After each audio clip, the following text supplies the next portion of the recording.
The contract Zara Hendricks stared at the holographic contract floating before her in the dingy apartment she called home.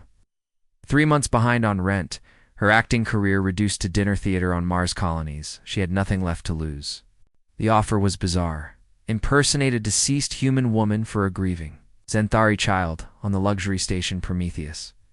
The Zenthari were humanity's most powerful allies and most dangerous ones. Their empires spanned half the galaxy, their technology centuries ahead of Earth's. But they had one weakness. Their children formed unbreakable emotional bonds with their caregivers. When those bonds were severed, Zenthari young often died from grief. The child's name is Cathera, explained the holographic representative, its features deliberately obscured. Her human caretaker died in an accident. Lord Commander Vexstar requires a temporary replacement while the child ... adjusts. Zara knew about Vexstar. Everyone in human space did.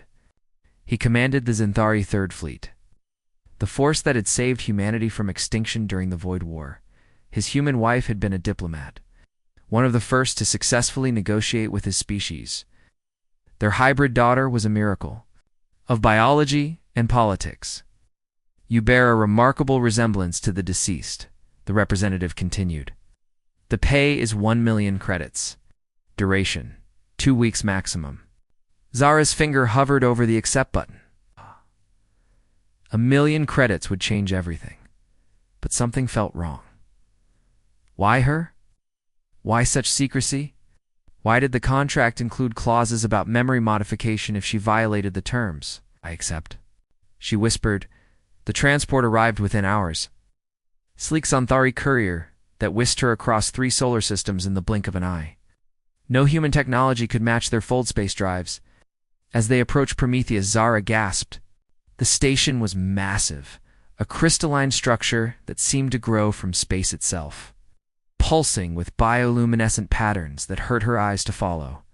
Remember, said the pilot, its translated voice emotionless, you are Lydia Vexstar. Lit. Have been away on a diplomatic mission. The child must never know the truth. The docking bay was eerily quiet. Zara was escorted through corridors that seemed alive, walls breathing with organic rhythm. The few Zenthari she saw moved like liquid shadows, their 4 eyes tracking her movement with predatory interest. Then she saw the child. Cathera was small, even by human standards, her skin bearing the characteristic silver markings of her Zenthari heritage, but her face was purely human, heartbreakingly sad.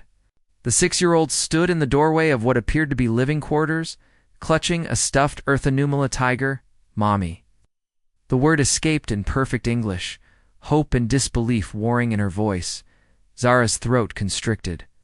This wasn't acting anymore. This was a child who had lost everything, desperately wanting to believe in miracles. Yes, sweetheart. Zara knelt down, opening her arms. Mommy's home. The child flew into her embrace, and Zara felt something shift inside her chests, something protective and fierce. Whatever game the Zenthari were playing, she would keep this little girl safe. But as Cathera whispered against her ear, Zara's blood ran cold. They told me you were dead, but I knew you'd come back. I knew the others were lying. Strange whispers, the quarters assigned to Lydia Vexstar were luxurious beyond anything Zara had ever experienced. Living walls displayed scenes from earth forests, oceans, cities she'd never seen. But luxury couldn't mask the underlying wrongness she felt. Every surface seemed to watch her, and she caught glimpses of movement in her peripheral vision that vanished when she turned to look. Cathera clung to her constantly, speaking in rapid mixtures of English and what Zara assumed was Zenthari. Child's eyes held an intelligence far beyond her years, a common trait among Zenthari hybrids, according to the briefing materials. The servants are scared of you, Cathera whispered during their second day together, coloring in a book that showed Earth animals in impossible colors. They think you're not really you. Why would they think that, sweetheart? Zara kept her voice carefully neutral. 'Cause you smell different. Zenthari can smell emotions, remember? You taught me that. The child looked up with those unsettling, silver-flecked eyes. You smell like ... lying, but also like caring. The real caring smell. Zara's heart pounded. If the child could detect deception, how long before she exposed the truth? Sometimes people smell different when they've been away for a while. Mommy, I need to tell you something important. Kathara set down her coloring tool and glanced around nervously. But not here. The walls have ears. Daddy showed me how to find the quiet room. That evening, Kithara led Zara through a hidden panel into a small chamber behind their living quarters. The walls here were different, dull metal instead of the organic surfaces throughout the rest of the station. Daddy built this room after the bad people tried to hurt you before, Kithara explained. No one can listen here. The walls don't breathe. What bad people, honey? The ones who made you go away? The ones who made Daddy so angry, he threw Captain Kethmer out the airlock. Kithara's voice dropped to barely a whisper. I heard him screaming in the void. But Daddy said he deserved it for hurting you. Zara felt ice in her veins. Lord Commander Vextar had executed one of his own officers? The briefing materials had mentioned Lydia's death as an accident, but this suggested something far more. Sinister, Mommy. The lady who came before Yushe looked just like you too. She was nice, but she asked too many questions. Then one day she was gone, and the servants wouldn't look at me anymore. Before me, Kithara? What do you mean before me? You're the third one, the child said matter-of-factly. The first lady lasted 1 week. Second lady lasted 3 days. You've lasted 2 days so far. I hope you last longer. The chamber suddenly felt smaller, airless. What happened to the other ladies? They disappeared, like the real you did. But I think they might still be somewhere on the station. Sometimes I hear crying in the walls. Human crying. Gara pulled the child close, mind racing. She wasn't the first replacements. She was part of some sick pattern. But why? What was Vextar really after? Kithara, we need to be very careful. If anyone asks, don't tell them what you told me, okay? I won't. I promise. I want you to stay. Mommy, even if you're not really my mommy, you smell like you love me. That's close enough. The innocent words broke Zara's heart. This child knew the truth but was willing to live with the lie rather than lose another caregiver. The resilience was purely human, but the tactical thinking was definitely Zentari. As they returned to their quarters, Zara noticed something she'd missed before, scratch marks on the wall near the entrance, too high for Kithara to have made, as if someone had been dragged away, clawing desperately at the smooth surface. That night, as Kithara slept curled against her side, Zara made a decision. She would find out what happened to the others, and she would make sure this child never had to whisper secrets in hidden rooms again. Whatever Lord Commander Vextar was planning, he'd chosen the wrong human to mess with. Humanity didn't abandon its own adopted ones. The hunters webbed 3 days into her deception. Zara understood why her predecessors had lasted such short times. Lord Commander Vextar was hunting her not physically ill, but psychologically, probing for weaknesses with the patient calculation of a predator. He appeared without warning in their quarters, his presence filling the room like a gravitational field. Zenthari were naturally intimidating, 8 feet tall, elongated limbs and skin that shifted color with emotion, but Vextar was something else entirely. His skin remained a constant, unnatural black, and his 4 eyes held the cold calculation of someone who had orchestrated genocide and called it strategy. Lydia. His voice carried harmonics that human ears weren't designed to process. You seem different since your return.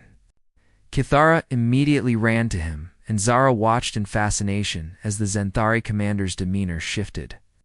With his daughter, the predator became gentle, protective. His skin lightened to soft gray, and he knelt to embrace her. Daddy, Mommy's been teaching me Earth songs, Kithara said, switching effortlessly between English and Zenthari. Want to hear? Perhaps later, little star. I need to speak with your mother privately. The child's eyes flicked between them, intelligence sharp as a blade. Okay, Daddy. I'll go practice my reading. She kissed both parents and skipped toward her room. But Zara caught the worried glance she threw back. Alone with Vextar, Zara felt the full weight of his attention. He circled her slowly, those 4 eyes processing details she couldn't imagine. Your scent is wrong, he said finally. Your posture. The way you hold your head when you think I'm not watching. Even the pattern of your breathing.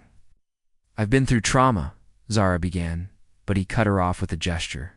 I know exactly what trauma you've endured, because I designed it. His skin shifted to deep red and GR according to her briefings. The question is whether you're conscious of your role in my experiment or if you're simply another failed. Subject, I don't understand, don't you? He moved closer, and Zara caught his centozone in copper like a thunderstorm over a battlefield. Humans fascinate me. Your species' greatest strength is also your greatest weakness. You bond with anything that needs protection. It's why you've survived against impossible odds and why you're so easy to manipulate. The truth hit her like a physical blow. This was never about Kithara grieving. Oh, but it was. La. His laugh was like breaking glass. My daughter needed a mother, yes. But I needed to understand something more important. How far humans will go to protect the innocent. How much you'll sacrifice for a child who isn't even your species. You're sick, I'm thorough. Earth's integration into the Xanthari Empire requires careful study of human psychology. Oh. Your people will be much more valuable as willing collaborators than as conquered slaves. He leaned closer, his breath hot against her ear. The previous subjects tried to escape with Kithara. They thought they could save her from her terrible father. Their protective instincts made them predictable and expendable. Where are they learning to serve in other capacities? The human brain is remarkably adaptable when properly motivated. Zara forced herself not to react, not to give him the fear he was hunting for. Instead, she thought about Kithara's words. You smell like caring. That's close enough. What do you want from me? I want you to love her, genuinely, completely, without reservation. I want you to reach the point where you die before letting harm come to her. And then, his skin shifted to a sickly yellow anticipation. Want to see what you'll do? When I threaten to take her away, she's your daughter. She's my greatest treasure, my greatest weapon against your species. A hybrid child who thinks like a Xanthari, but feels like a human, she'll be invaluable for managing Earth's population. He straightened, towering over her. But first, she needs to be properly imprinted with human protective instincts. That's where you come in. And if I refuse, then you join your predecessors in the lower levels, and I bring in subject number 4. Eventually, one of you will give me what I need. He moved toward the door, then paused. For what it's worth, you're lasting longer than expected. Seems genuinely fond of you? That's useful. When he was gone, Zara collapsed into a chair, hands shaking. She wasn't just a replacement caregiver. She was part of a long-term psychological experiment designed to weaponize a child's love against humanity itself. But Vextar had made one crucial error. He understood human protective instincts, but he'd underestimated human stubbornness. Humans didn't just protect the innocent, they fought for them. And Zara Hendricks had spent her entire life fighting against impossible odds. She would save Kithara. She would find the other women. And she would show Lord Commander Vextar exactly what humanity was capable of when pushed too far. The hunt was about to become mutual. The rebellion. Knightsura spent the next 2 days mapping the station's layout, using Kithara as her unwitting guide. The child knew every corridor, every hidden passage, every maintenance shaft in their section of skill that spoke to either careful teaching or desperate necessity. The servants' quarters are down here, Kithara explained as they explored. The lower levels during her daily exercise period, no, but they don't like visitors. You get scared. The servants were all human refugees from colonies destroyed during the Void War. According to the station records Zara had accessed, they moved with the careful precision of people who knew that mistakes were fatal. When they saw Zara, their reactions were telling. Fear, recognition, and something that might have been hope. In the laundry facility, an older woman named Ruth finally spoke to her. You look just like her, she whispered in accented English, while Kithara played with a cleaning drone. Like the real Lydia, and like the others. How many others? 7, that I know of. They bring them in, let them bond with the little one. Then, ... double quotes, Ruth's hands shook as she folded synthetic fabrics. Some go quietly. Some fight. The fighters last longer, but they all end up the same way. We're sub-level 9. The laboratories. We're not supposed to know, but sounds carry through the ventilation.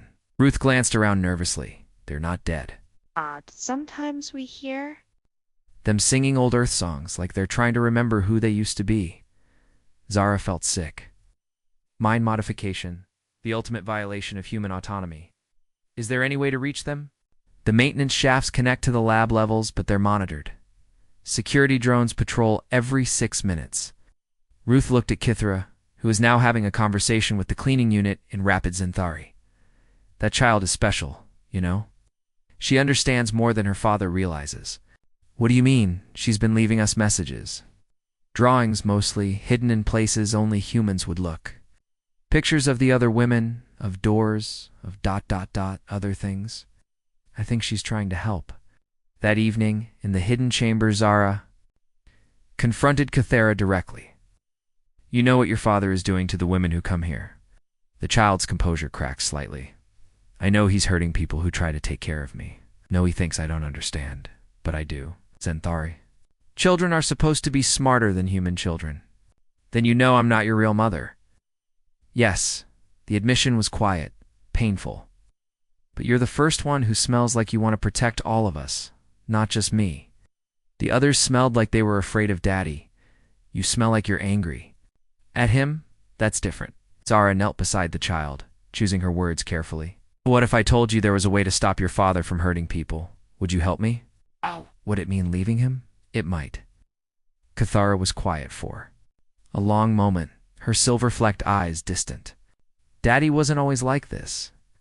After Mommy died, the real Mommy, he got angry and stayed angry. He used to sing to me. Now he just ... experiments. What do you think your mother would want? She'd want me to be safe. But she'd also want me to do what was right. The child looked up at Zara with heartbreaking determination. She was a diplomat. She said diplomats sometimes had to choose between what was safe and what was necessary. Then will you help me? Yes, but not because you're pretending to be my mommy, because you're not pretending to care about the others. Their plan was audacious and desperate. Kithra would create a distraction during the station's sleep cycle, using her access codes to trigger a false emergency in the upper levels. Meanwhile, Zara would use the maintenance shafts to reach sub-level 9 and attempt to free the other women. If we're caught, Zara began. We won't be caught, Kithra interrupted with startling confidence. I'm half Zenthari, remember? And humans are really good at impossible things. You taught me that. I did. The real Mommy did. But you remind me of her lessons. The child smiled, the first genuine smile Zara had seen from her. She said, humans always find a way to win, even when they should lose. That's why Daddy married her. That's why he can't understand her. As they prepared to put their plan into motion, Zara realized she was about to commit an act of rebellion that could spark an interstellar incident. Earth's relationship with the Zenthari Empire hung by threads of diplomacy and mutual necessity. But some things were worth the risk.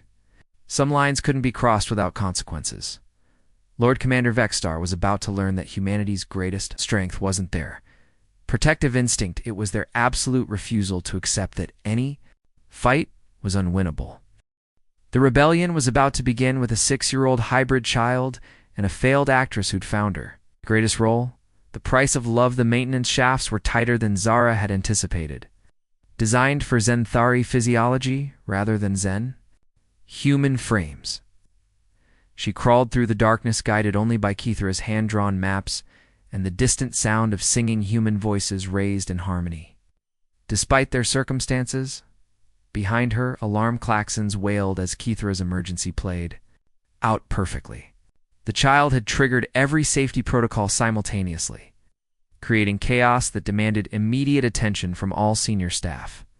Including her father, sub-level 9 was a horror of clinical precision. Through ventilation grates, Zara saw rows of containment units, each holding a woman she recognized from the briefing photos. They were alive, but changed. Their eyes held the glassy compliance of neural modification, though something deeper remained untouched. Their singing was proof of that.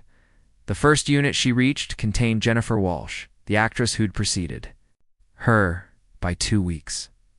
Zara worked frantically with tools stolen from maintenance, her fingers cramping as she bypassed security locks designed by minds far more advanced than her own. "Jennifer, can you hear me?" The woman's eyes focused slowly. Recognition. Flickering. "Lydia." "No, you're not Lydia. You're..." The neural conditioning fought against memory. "You're another one. They brought another one. I'm here to get you out. Can't leave. Programming won't let me, but... Jennifer's voice dropped to a whisper. "I remember my name. I remember Earth. The song helps us remember." One by one, Zara freed them all. 7 women, each a piece of Vexter's grand experiment, each chosen for their resemblance to a dead diplomat.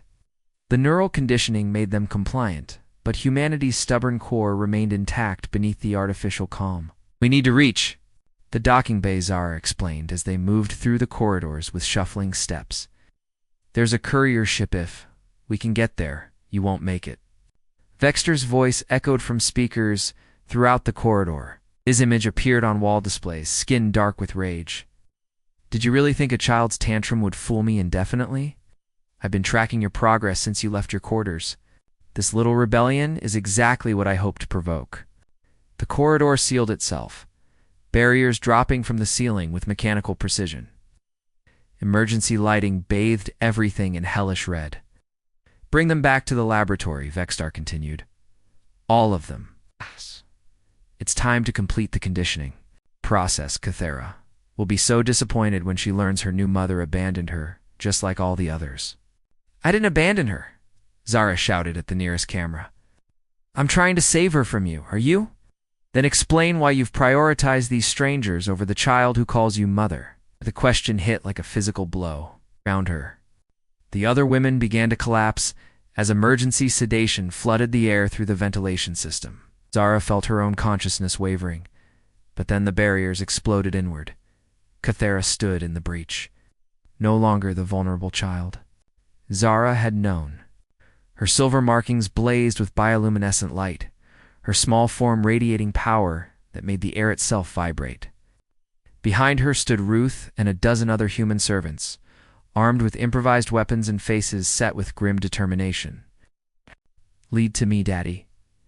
Kythera's voice carried harmonics like her father's, but somehow warmer. "You said Mommy died in an accident, but she died because you let her die, because you wanted to see if I'd survive losing her." Vexter's image flickered. "You don't understand, little star? Everything I do is for the Empire."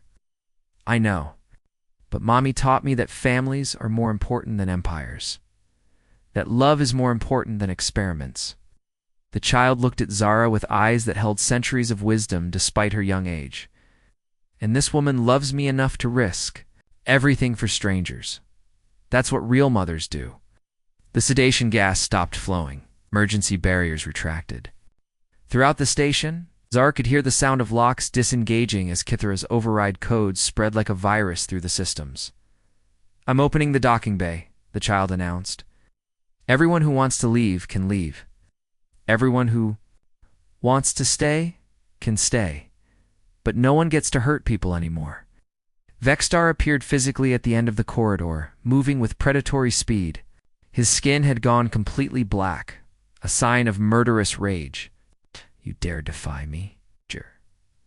Dare choose love over fear," Kythera replied, standing between him and the humans.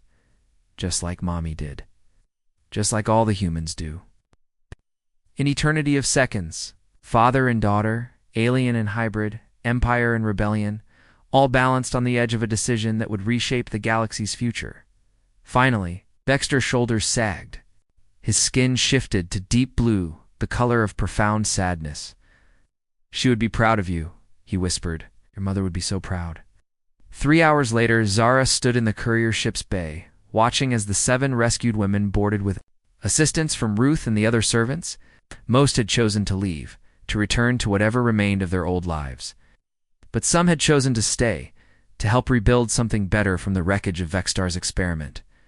"Are you sure you won't come with us?" Jennifer asked as she prepared to board. Zara looked back at the station, where Kuthara waited with her father. The child had asked her to stay not as a replacement mother, but as something new, family by choice rather than deception. Someone needs to make sure he keeps his promises, Zara replied. Daddy! And someone needs to teach her that being half human means she gets to choose which half defines her. As the courier ship departed, carrying its precious cargo of freed minds and recovered hope, Zara reflected on the strange turns her life had taken. She'd come here as a failed actress, desperate enough to accept any role. She was leaving as something far more important, a guardian, a teacher. And proof that humanity's greatest strength wasn't their ability to bond with anything that needed protection. It was their absolute refusal to abandon anyone who'd earned their love. Even alien warlords could learn to be fathers again. When shown the right example, even empires could change. One rescued soul at a time, and sometimes the greatest. Performances weren't on stage. They were in the quiet moments when you chose to love someone else's child as fiercely as your own.